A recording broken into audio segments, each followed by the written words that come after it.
Voltamos com o segundo bloco do Sindicato na TV. Nossa viagem segue para Cuiabá, onde os produtores rurais devem ficar atentos à nova instrução normativa do Fundo Constitucional de Financiamento do Centro-Oeste.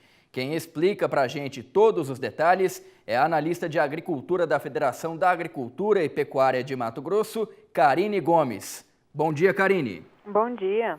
Quais são as principais mudanças no Fundo Constitucional? Na verdade, essa instrução normativa, ela foi publicada pelo CDA, né, que é o Conselho, a Câmara Setorial de Política Agrícola e Crédito Rural do Estado do Mato Grosso, ligada ao Conselho de Desenvolvimento Rural, e que normatiza, né? A gente tem uma regra geral, que é o caderno do FCO, que fica disponibilizado no site do Ministério da Integração Nacional, aonde dá a liberdade para os estados fazerem algumas regras mediante que sejam, pode até ser mais restritiva do que o que está no caderno oficial, mas nunca menos restritivo, né? Então, os estados, eles têm a autoridade, a autonomia de deliberar sobre alguns assuntos relacionados ao Fundo Constitucional de Financiamento. E é o que foi feito através dessa instrução normativa publicada no Diário Oficial dia 21 de março de 2017, tá? As principais questões, a gente tem divulgado bastante. A FAMATO tem um assento na Câmara de Política Agrícola e Crédito Rural do Estado, que fica alocada na Secretaria de Desenvolvimento Rural, que é a SEDEC, e onde são analisadas as cartas consultas dos financiamentos, dos investimentos com os recursos do fundo, né, do FCO. E lá são analisados os enquadramentos das cartas consultas no fundo. E acontece muita devolução, reprovação de carta consulta, que seria o primeiro passo para a aquisição de um financiamento através do FCO, por conta de erro de projetista, de elaboração nas cartas consultas, né? Então, com a publicação dessa instrução normativa, a gente vem tentando divulgar alguns fatos que são recorrentes na reprovação dessas cartas consultas e que devem ser observados pelos projetistas que elaboram as mesmas e que o produtor deve ficar atento para que quando ele vá assinar a carta consulta, ele possa observar também se o projetista fez de forma correta ou não. Então, houve alguma alteração na análise da carta consulta por parte das instituições financeiras? Por parte das instituições financeiras, sim, porque as instituições financeiras, elas seguem também as regras que estão expostas nessa instrução normativa que é publicada pelo governo do estado, né? Então, por exemplo, antes, a gente tem um modelo nessa publicação, no anexo, tem um modelo de carta consulta. Então, assim, está muito claro na instrução normativa que só serão aceitas as cartas consultas que estiverem no anexo dessa publicação, que estão disponíveis no anexo dessa publicação, estão disponíveis no site da SEDEC, que é a secretaria que cuida do assunto FCO rural dentro do governo do estado.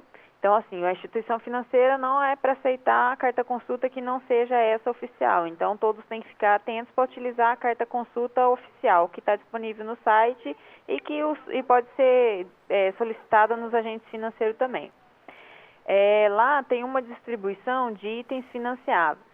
Por exemplo, é segmentado, né? Quando você vai fazer um investimento, você tem que colocar se aquele investimento ele é um investimento fixo ou ele é um investimento semifixo. Isso tem que ser colocado no lugar correto.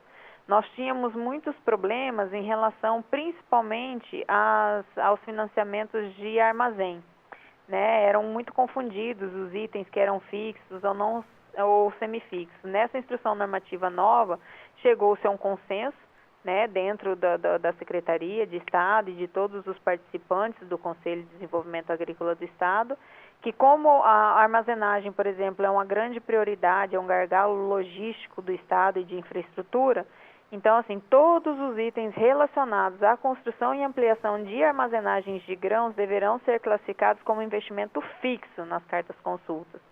Então, assim, nesse quesito, por exemplo, de armazenagem, não tem a separação de investimentos fixos e investimentos fixos. Pela instrução normativa, diz que todos os itens relacionados à construção e ampliação de armazenagem deverão ser classificados como fixos. Então, todos devem. Nos demais investimentos, as classificações devem ser colocadas nos seus devidos lugares, como fixo ou semifixo. De que forma que a FAMATO vem trabalhando essas novas normas com os sindicatos rurais para que os produtores da região fiquem por dentro das mudanças?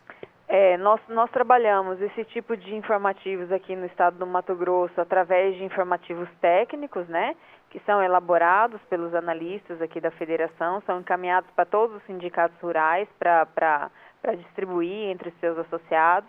Esse informativo técnico é enviado por e-mail e fica disponível no site da FAMATO também, onde está escrito serviço ao produtor. Nós temos vários serviços ali elencados, dentre eles todos os informativos técnicos que são produzidos pelos analistas da FAMATO.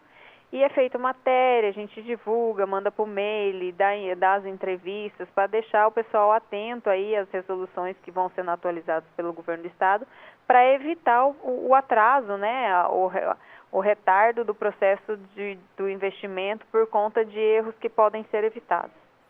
Quais são as principais dicas que a FAMATO dá aos produtores para que seja possível evitar reprovações das cartas consultas? Para que eles, na medida do possível, é obrigação do profissional que os atendem ficar atento à atualização das normas, mas não impede de que o produtor, quando sabido que saiu uma nova norma, pergunte ao seu profissional que está ali prestando serviço se ele tem conhecimento da norma nova.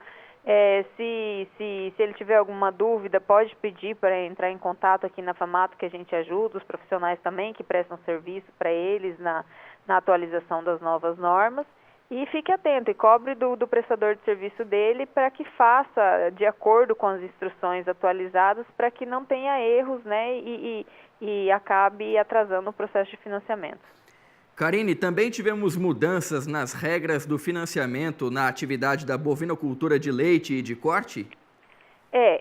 Na verdade, essa instrução normativa, ela autoriza, veio autorizando, né? Esse ano a gente está com um volume de recurso bem expressivo no Fundo Constitucional de Financiamento Centro-Oeste, especificamente aqui no Mato Grosso, no ano de 2016, a gente já teve um pouco de recurso mais elevado do que nos anos anteriores, então a gente veio aí de uma sequência de 3 anos, que foi 2014, 13, 14 e 15, onde faltaram recursos do FCO para os investimentos. O ano passado nós tivemos uma elevação de recursos, então teve bastante disponibilidade, e esse ano veio mais recursos. Então a gente tem divulgado essa disponibilidade de recursos para que os produtores fiquem atentos, né? E com isso abriu-se a possibilidade, né, os agentes, a instrução normativa que nós já falamos, ela veio autorizando a comercializar custeio isolado para as atividades, para algumas atividades, né, porque assim, o fundo ele já autoriza o custeio associado ao projeto de investimento. No ano de 2017, a instrução normativa trouxe uma pequena novidade aí, autorizando a comercialização de custeio isolado. Mas não são para todas as atividades, são para algumas atividades que comprovaram necessidade, que estão passando por uma certa dificuldade, precisando de algum investimento. Então foram estabelecidos pela Câmara de Política Agrícola e Crédito Rural do Estado e pelo Conselho de Desenvolvimento Agrícola, que serão permitidos, né, então, esses custeios isolados nas atividades de piscicultura, tá? Com prazos nos termos da linha de financiamento de apoio ao desenvolvimento da aquicultura, que já existe no caderno do FCO. Vai ser permitido o custeio isolado para a pecuária bovina de leite e de corte, com prazo e nos termos da linha de financiamento de desenvolvimento rural, que também já é existente no caderno do FCO, para retenção de matrizes suínas e para aquisição de bovinos machos e fêmeas padrão precoce a serem terminados. Então, assim, uma das grandes novidades em 2017 é essa, a abertura da possibilidade de custeio isolado para essas atividades que foram citadas agora. Rapidamente, Karine, quem quiser então tirar dúvidas sobre o tema, basta procurar a FAMATO. Isso, nós estamos à disposição. O telefone direto aqui para falar comigo, que sou a responsável por essa pasta na federação, é o 65 3928 4416. Karine Gomes, analista de agricultura da Federação da Agricultura e Pecuária de Mato Grosso, a FAMATO, muito obrigado pela sua participação aqui no Sindicato na TV.